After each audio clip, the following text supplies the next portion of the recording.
Welcome to the SaaS Backwards Podcast, where we reverse engineer the success of fast-growing SaaS firms and explore strategies CMOs and CEOs are using to drive their businesses forward.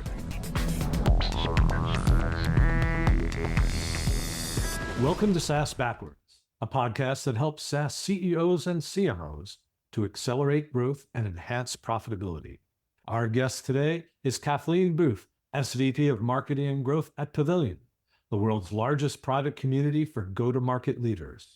Members use Pavilion to grow their network, sharpen skills, and develop lifelong connections.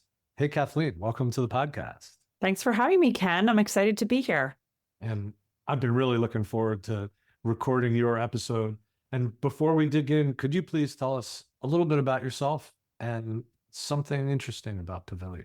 Oh, sure. So as you mentioned, I'm SVP of Marketing and Growth at Pavilion, and I've had a non-traditional career arc. I started the first 10 to 15 years of my career working in international development consulting, specifically in the area of water utility privatization. And then I actually made a career change back into marketing. I had actually done 2 degrees. One was more kind of international politics oriented, and the other was an MBA in marketing. And so I spent the first part of my career focused on one thing and the second focused on another. And so my husband and I started an agency, and I owned that business for 11 years. We were big HubSpot partners really early in HubSpot's evolution. And then we sold that company in 2017. And ever since, I've been working as a head of marketing in-house, generally at earlier stage companies.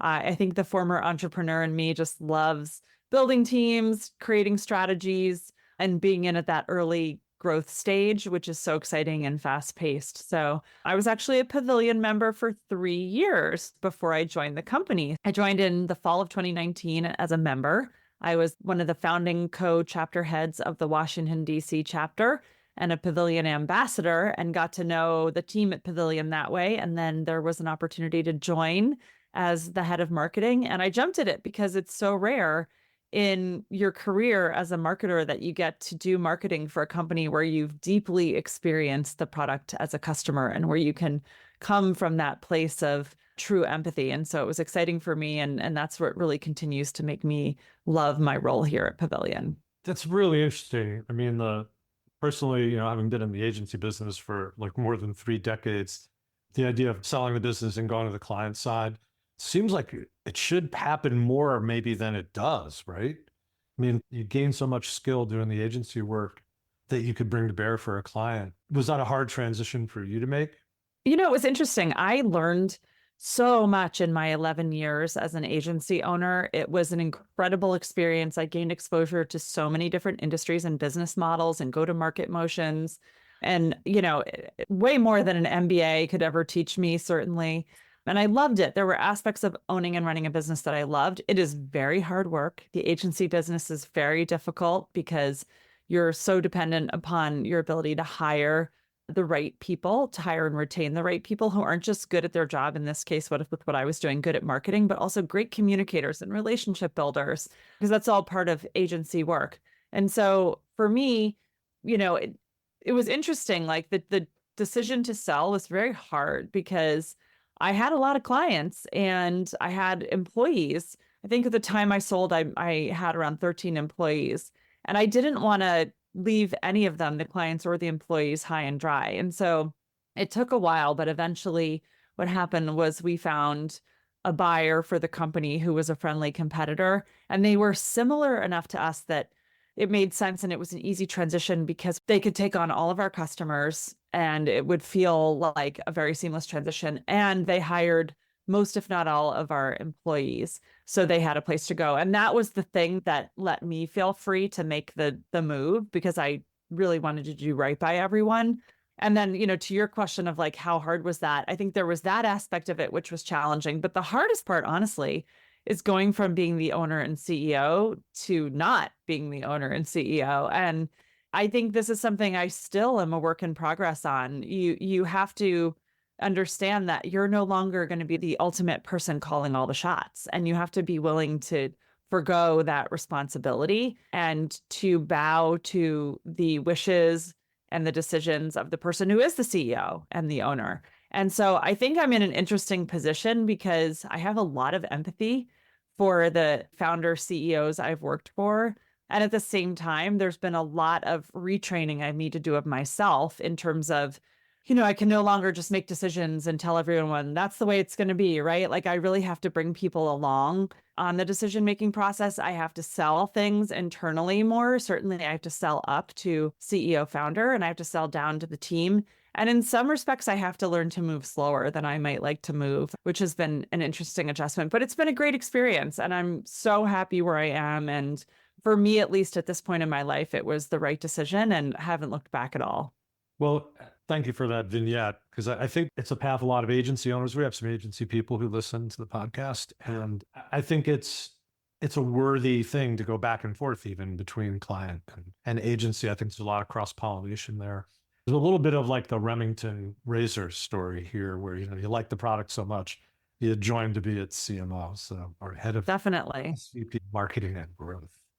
So let's dig in a little bit about Pavilion. Why go-to-market leaders, why should they consider joining Pavilion? What does it mean to be a member?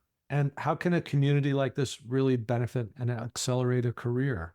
I think at the heart of it, it's that our mission at Pavilion is to help the individual go-to-market leader achieve their full potential, right? The whole thing started because Sam Jacobs, who is the founder, was a chief revenue officer of a number of different companies, and he was fired a couple of times and just was feeling frustrated and defeated. And he needed support. He needed the support of a peer community. He needed a group of people that he could consider a safe space where he could talk about his experiences in a way that he wouldn't be judged, and to get advice from people who perhaps are 10 steps ahead, helping him to see around corners, and to also learn to improve the things that he needed to improve in order to be successful. And to this day, that's still really what Pavilion is all about. I mean, we're much larger. We were about 10,000 members around the world, but we're still all about helping build a class of individual go-to-market leaders that are prepared and empowered to be successful in their roles. And we're doing this at a time in the world when the average tenure of people in these roles, it's something like 17 or 18 months. It's incredibly, incredibly short. And at the same time, due to all the economic changes that have happened over the past few years and the tightening restrictions of lending and venture capital, it's never been, I think, more uncertain to be in that position because the money isn't flowing as freely. The expectations are dramatically heightened. There's a lot of pressure on the people in these go-to-market leadership roles. The spotlight's shining on them. Everyone's expecting them to drive results. And yet they're doing it in an environment where there are fewer resources. There's shorter runways for companies that have accepted funding.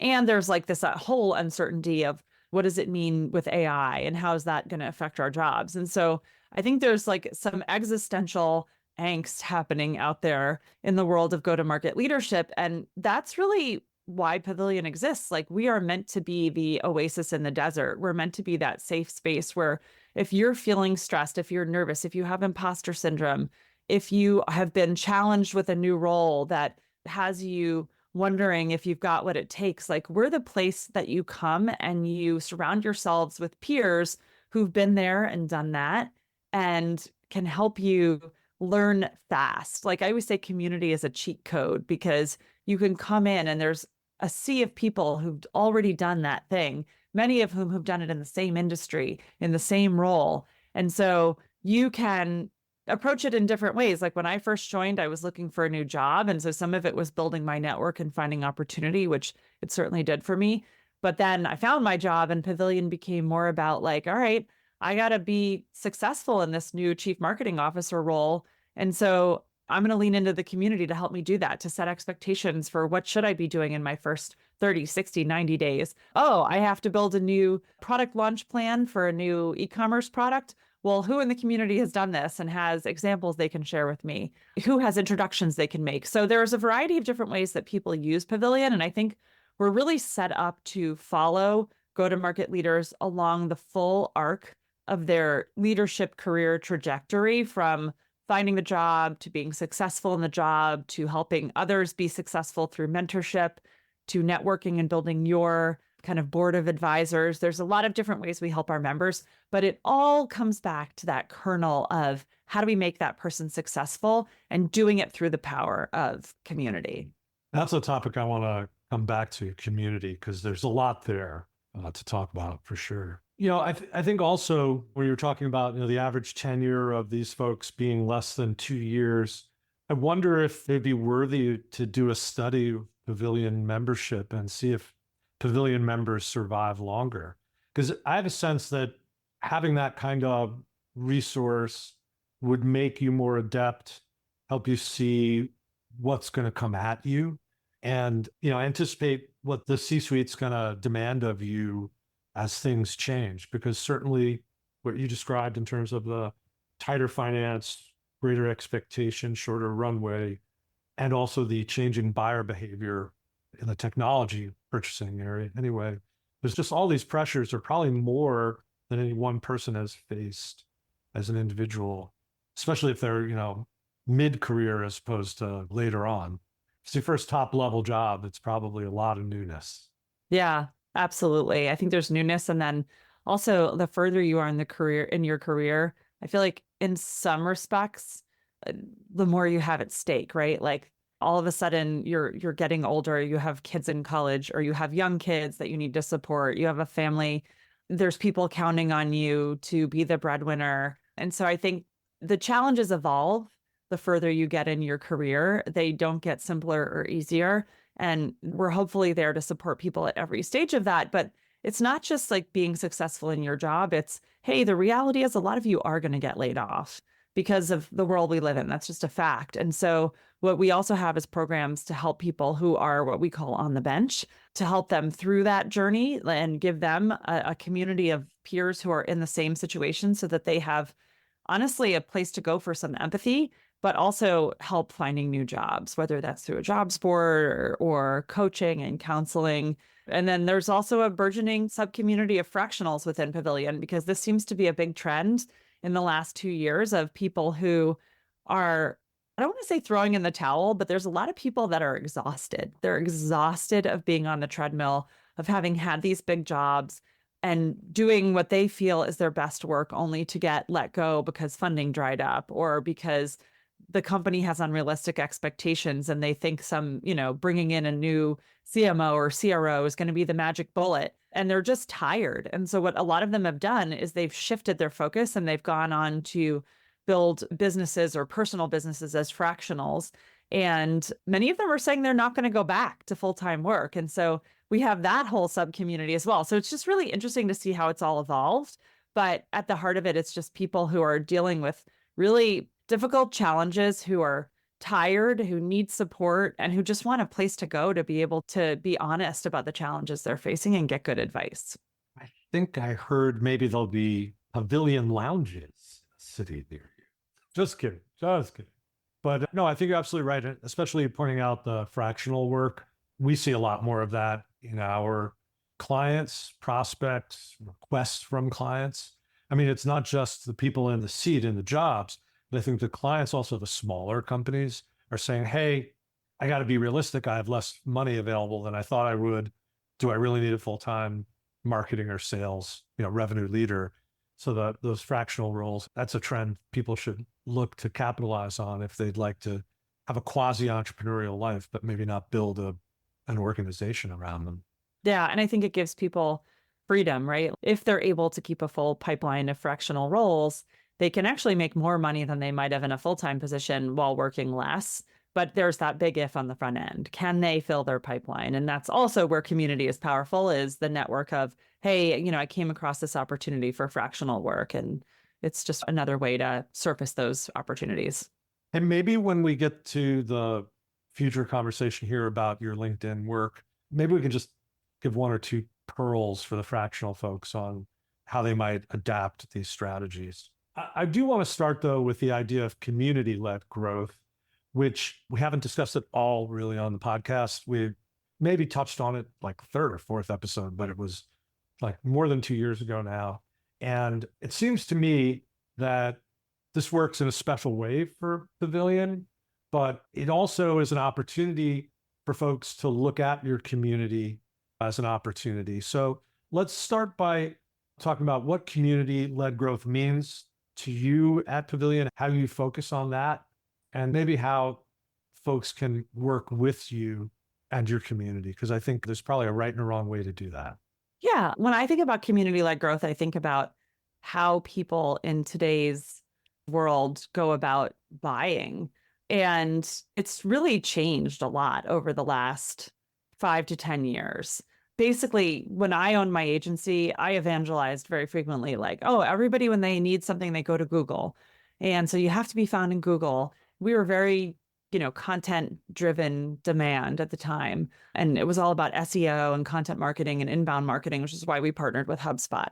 And I think to a certain extent that still happens. But the reality is that a lot of communities exploded during COVID. It's not like community didn't exist before then.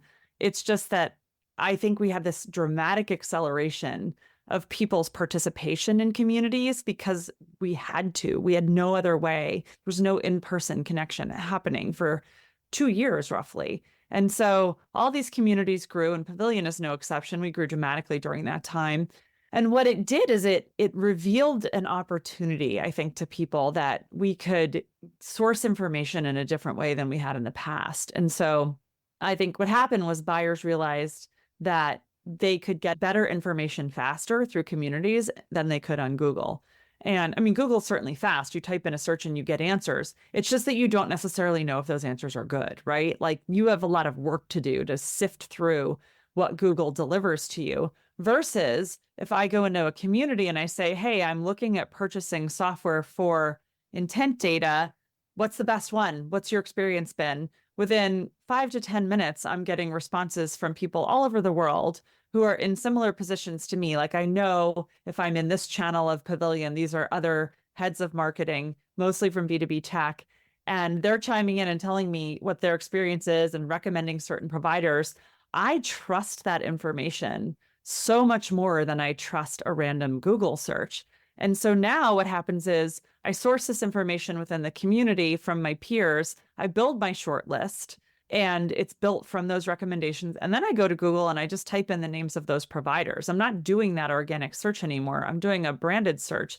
I'm going right to the websites of those companies and really doing it to validate the feature set and the use cases, solve for my needs. But I've already established trust in the brand and the product because of the peer recommendation. And so it's a shortcut, or like I said earlier, a cheat code.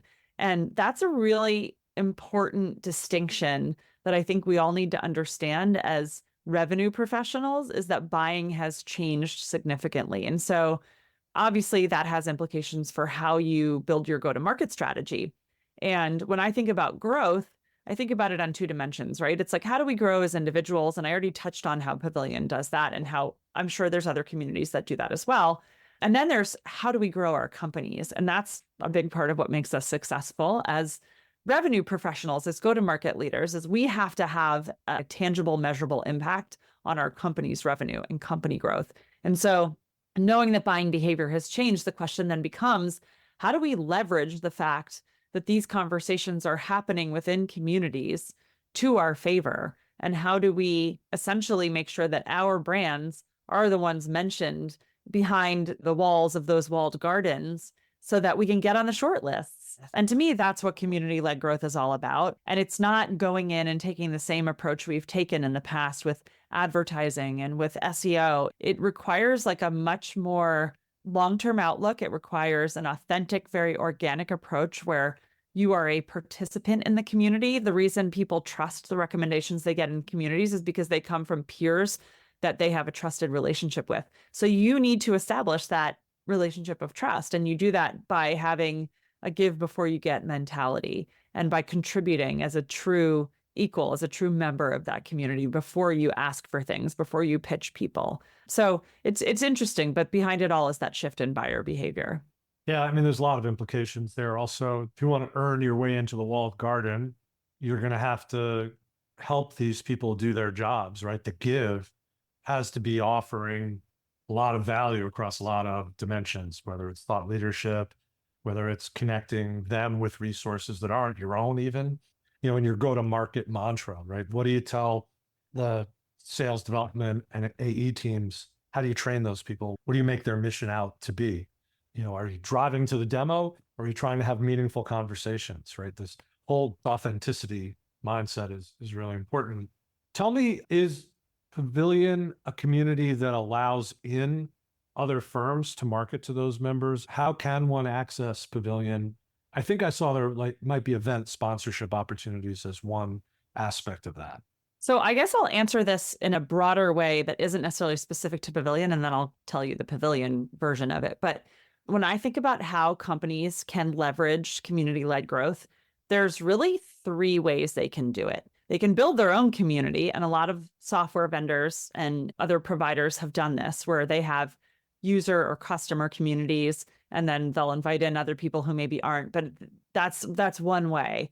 But that requires a big investment, and it's might not pay off right away. Then option two is you can sponsor an existing community. So this is where you recognize somebody else has built the audience you want, you cut a check, and you get access to that audience. And we certainly have those options, which I can mention. And then option three is that organic participation, where you just join as a member and you're in there and you're part of the conversations and you're building relationships and establishing trust. And that is often very inexpensive. Sometimes it's free. There's communities that don't charge anything to join. So I think number one, as a baseline, you don't need to have a huge budget to do this, because that option three is always available to you, right? And what it depends on is having members of your team that are willing to roll up their sleeves and put the effort in consistently on a day-to-day basis to building their profile within a community. Now, the reality is a lot of companies tackle this as a combination of the three approaches I mentioned. And so back to your question about Pavilion, we have different levels of membership, but yeah, we have a lot of people who come from companies that are essentially vendors that are members. And we also have company memberships. So there's what we call a Teams membership, but we have a no pitch policy. And so you can't come in and join and be like, hey, everybody, we sell this and I would love to give you a demo. That quickly will get you kicked out. And you also can't scrape our member directory and go to LinkedIn and start hitting people up there, because that will also very quickly get you kicked out. So what we counsel people, and I think that this is a good advice for anyone, for any community, right? Even if you're going to sponsor and cut a check, it's not enough to just throw up a booth at a conference or do a webinar to a community. You still need to invest in that option three, which is that organic participation. And so we often tell the companies that sponsor that they should have people on their team that join, and that those people need to be active members, both within the broader Pavilion community and within their local chapter and within their functional groups, so that people see them as peers. Because the companies that have seen the most growth out of Pavilion, and we actually have a case study on one of them, it's a company called Carabiner Group that recently got acquired by SBI. They threw themselves into this. They did sponsor, but they also threw themselves into organic participation. And at one point, I think something like 30% of their pipeline was coming from Pavilion. They saw dramatic growth, and it was because they were so involved organically. And it wasn't them pitching themselves. It was them being the most helpful, answering questions, introducing people to each other. So they're a RevOps agency. And by the time people started asking questions about hey, can anyone recommend a RevOps agency? What would happen is they didn't even have to pitch themselves. Other members of the community would be like, you should call Cliff at Carabiner Group. He's great. He's helped me out so many times. And so all of a sudden it was like they had an army of field sales reps within the community, and it was all the other members who just knew, liked, and trusted them as individuals and them as a company because they were so helpful. Yeah, the no pitch rule. I don't know if you saw me smile when you said that. I love that. And I used to run a public relations association that got folded into PRSA. And our meetings, I mandated the no pitch. If you wanted to be on the sell side in the community, you could not pitch. You'd be escorted out of the meeting. So kudos to you guys. I just want to go back on one aspect of the community. There's maybe a variation of the private community, which is you instigate a community as a vendor, but you try and keep it almost arm's length. So where there's no gathering around an important industry topic, start it up, try and breathe life into a community that would be quasi-independent at first, and then build a board of directors and management around it should it get successful, that becomes independent and you become the founding sponsor. So it's a way for you to have a finite period of time where it's all on you as an organization to start that. I've seen that done a handful of times to great effect, and to appreciation from the prospects that end up participating because they're like, oh yeah, we should have thought of this, So I just think there's a lot in community-led growth especially in the software area that could be very valuable. And also, I think we should mention, because we're going to get there very soon, you can practice a lot of this also in places like LinkedIn. Yeah, absolutely. We're being not pitch slapping people, but contributing to these communities and to augmenting others, publishing where it's really valuable, like exposing people's thought leadership to your own followers is a great way to build credibility in the marketplace. So maybe we should turn our attention to how Pavilion is using social media to drive pipeline. And I'll be honest, my read on the trend is that it's much harder than it used to be to get organic to really work to your favor. I think it's really obvious on content via Google. That's gotten very hard. But you're bucking the trend on social, especially LinkedIn. Let's talk a little bit about how you're doing it. Yeah, I am so lucky because I work for a CEO who really believes in this. And I can tell you, I spent the better part of my career trying to convince other CEOs that this was something worthy of their time, unsuccessfully. And so when I came to Pavilion, it was wonderful that Sam Jacobs had already recognized this as an opportunity. He had hired a LinkedIn coach to work with him on a weekly basis so that he had some accountability. Sam writes all of his own LinkedIn posts and he responds to the DMs and the questions and the comments. He has a coach that helps him figure out like how to write the posts and how to structure them and, just to suggest different ideas like around how he should structure his profile. And so I'm so fortunate for that because he had already begun to build that base when I got here. And he's continued to be consistent for something like 2 or 3 years now. And Sam has built, it's close to 100,000 followers on LinkedIn. It's insane. When I was a CEO of my agency, I did a lot. I invested a lot in my own personal social media presence. And over the years have kept that up. Probably not as consistently as Sam. It's something I have to work on. And I had seen a lot of results from it. Like candidly, most of the jobs I've gotten in my career have come about because people either knew me from LinkedIn or followed me there, or they knew me, but the LinkedIn presence was the thing that revealed to them like a lot about me and made them interested in hiring me. And so I saw the value of it.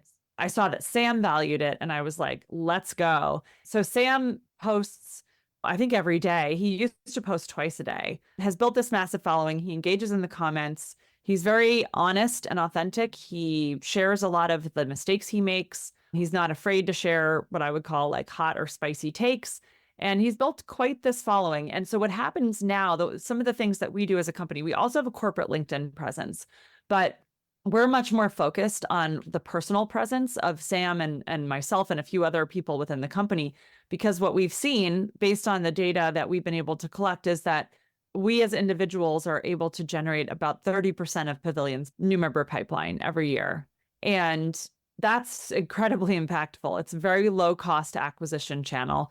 We've also seen that when you compare the conversion rates, so the people who come and apply for Pavilion, and then the percentage of them who eventually join, when you compare the ones that come in through our company LinkedIn account versus who come in and mention Sam or myself, the conversion rate on the people who come in through our personal channels is twice that of the ones who come in through the company channel. So we do put energy and resources into corporate LinkedIn, but not as much as the personal stuff, because we know from the data we have that the personal referrals via LinkedIn are so much more likely to convert. They're way higher intent.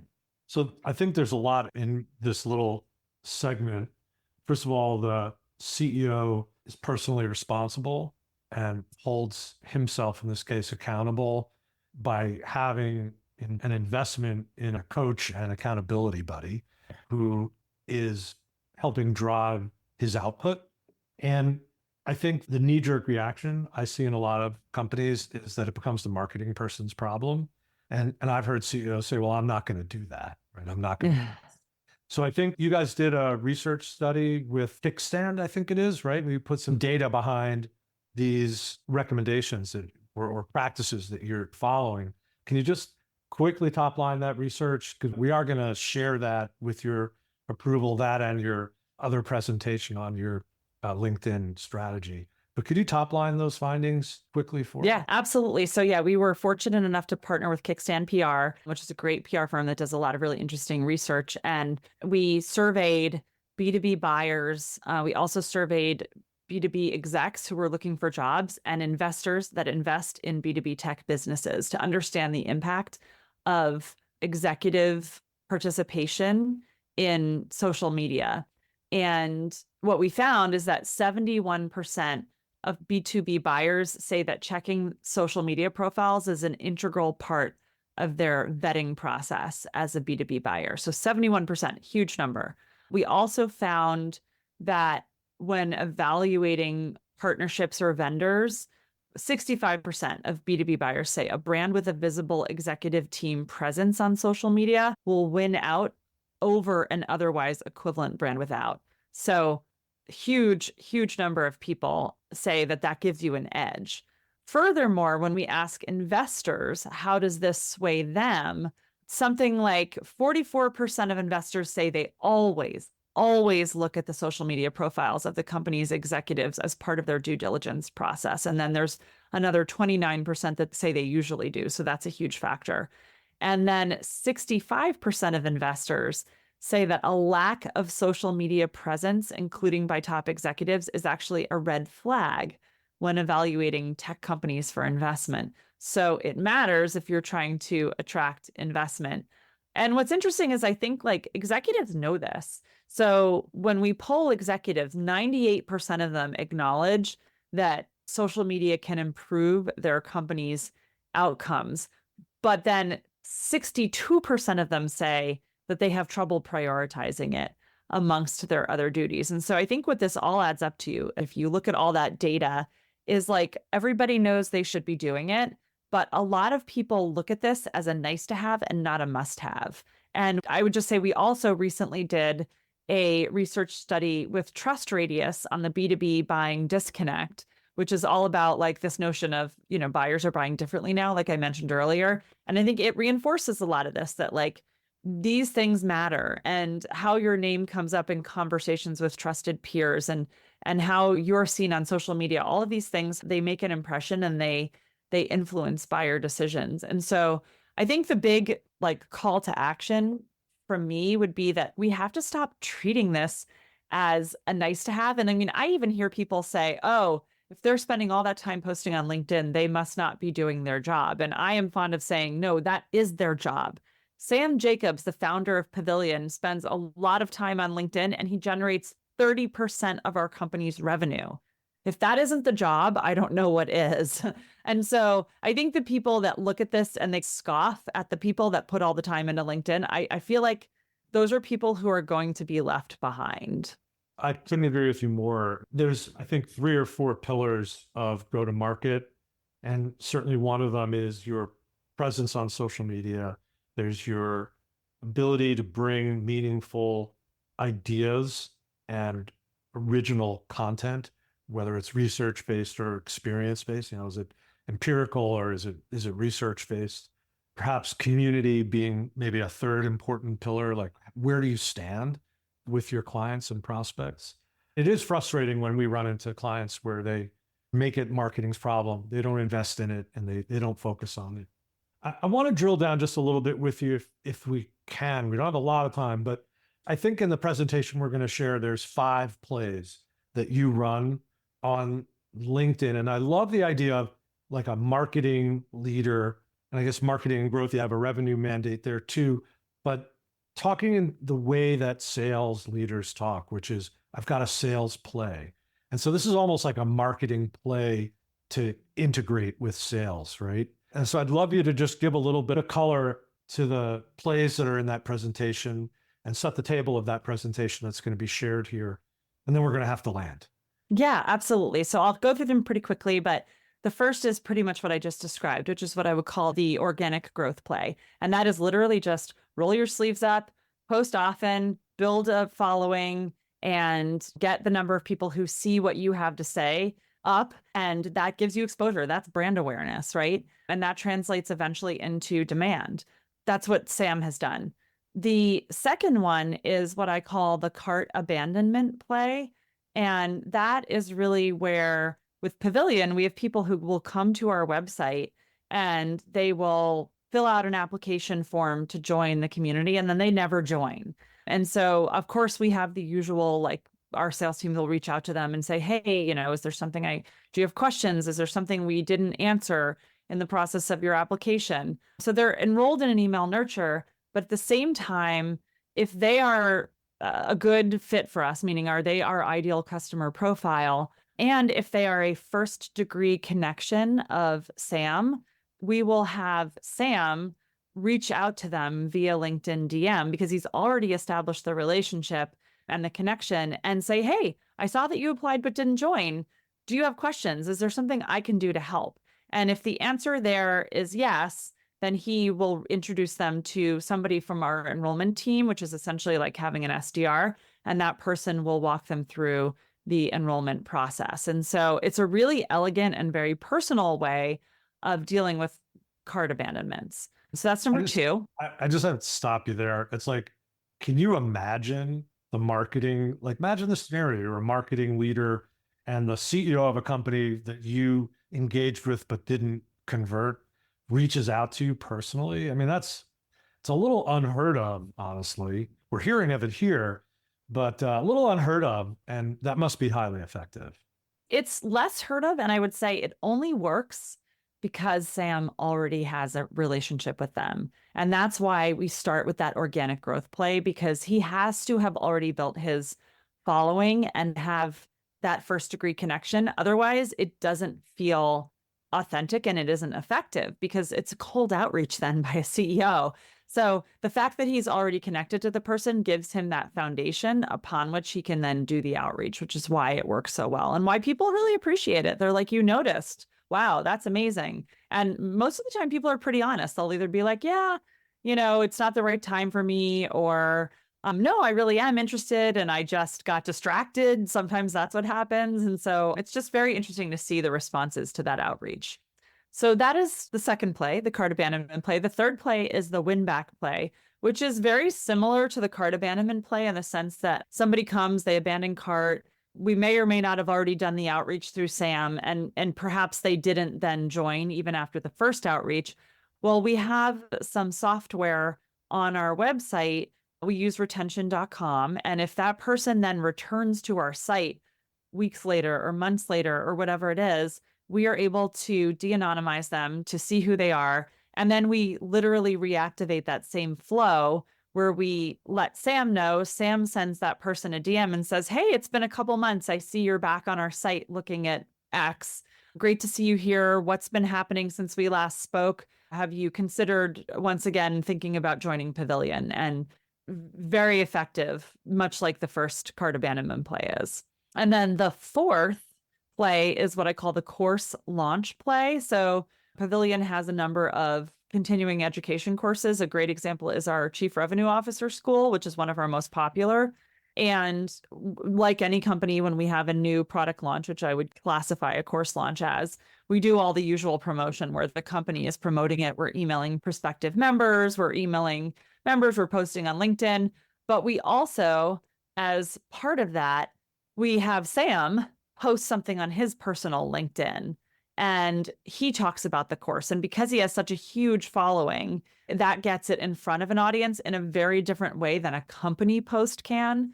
So, we do the LinkedIn company post, but it doesn't ever get as much traction as Sam's personal posts do. And I'll throw myself in there. I do it too. I'll post as well. And what happens is if Sam's post is well received, which it usually is, we'll then throw some money behind it in the form of a LinkedIn thought leadership ad, which I don't know if everybody has tested this, but this basically allows you for your company account to put money behind promoting the post of an individual person. And so we're able to take his already well-performing post and give it new life through a LinkedIn thought leadership ad. Then what we do is we look at all the engagement he's gotten on the post, and we get him DMing each of those contacts who's engaged to say, hey, we'd love to have you join. Can I introduce you to a member of the team to get you started? And so you can see like it all comes back to trying to get people into the DMs and then getting them into an enrollment funnel. And then the last one is really what I would call the product feedback play, which is that Sam and myself and a few others on the team, we use LinkedIn to test ideas as a source of market feedback. And so a couple months back, I think it was earlier this year, he did a post about where he coined these terms GAC and PEG. GAC is growth at all costs, and PEG is profitable, efficient growth. And that post got a tremendous amount of interaction, and that was a signal, right? And so all of a sudden he was like, oh, I'm leaning into this. There's something there. And since that time, I think like those terms, I've heard them used by people outside of Pavilion. They've taken off, and it's become a thing that we've led with on the thought leadership front, which then again helps us get in front of more people, helps raise our profile. And so it's just another interesting way of doing it. So like after that post, what happened was Sam and his co-hosts on the Top Line podcast then did a whole episode of Top Line on GAC and PEG. And we also have another product called a Pulse Report, which is a research report we put out. And we talked about it in there too. And so we're just reinforcing that message because we got that signal from LinkedIn that we had really like touched on something that resonated with people. Well, I think that's a great place to land. This has been fantastic conversation. I think we got more than 2 pearls for our audience. So I have to say thank you so much. That's the goal here, by the way, if you don't know, 1 or 2 pearls for our peers who might be listening. So Kathleen, I want to say thanks a lot. People want to reach out to you. How can they find you, and how can they learn more about Pavilion? Yeah, I am, as you may not be surprised to hear, happy to connect on LinkedIn. So you can find me there, Kathleen Booth. And Pavilion, you can learn more at joinpavilion.com, or certainly DM me on LinkedIn with any questions that you have as a result of this podcast. And mention that you heard about me here. Yeah, that would be great. If you want to reach me, I'm on LinkedIn/in/Ken Lempit. My demand generation agency is Austin Lawrence Group. We're at austinlawrence.com. If you haven't subscribed to the podcast, you can do so wherever podcasts are distributed. Kathleen, I want to say thanks again. It was a pleasure having you here on SaaS Backwards. Thanks, Ken. This was a lot of fun. Thanks for listening to the SaaS Backwards podcast, brought to you by Austin Lawrence Group. We're a growth marketing agency that helps SaaS firms reduce churn, accelerate sales, and generate demand. Learn more about us at www.austinlawrence.com. You can email Ken Lempit at kl@austinlawrence.com about any SaaS marketing or customer retention subject. We hope you'll subscribe, and thanks again for listening.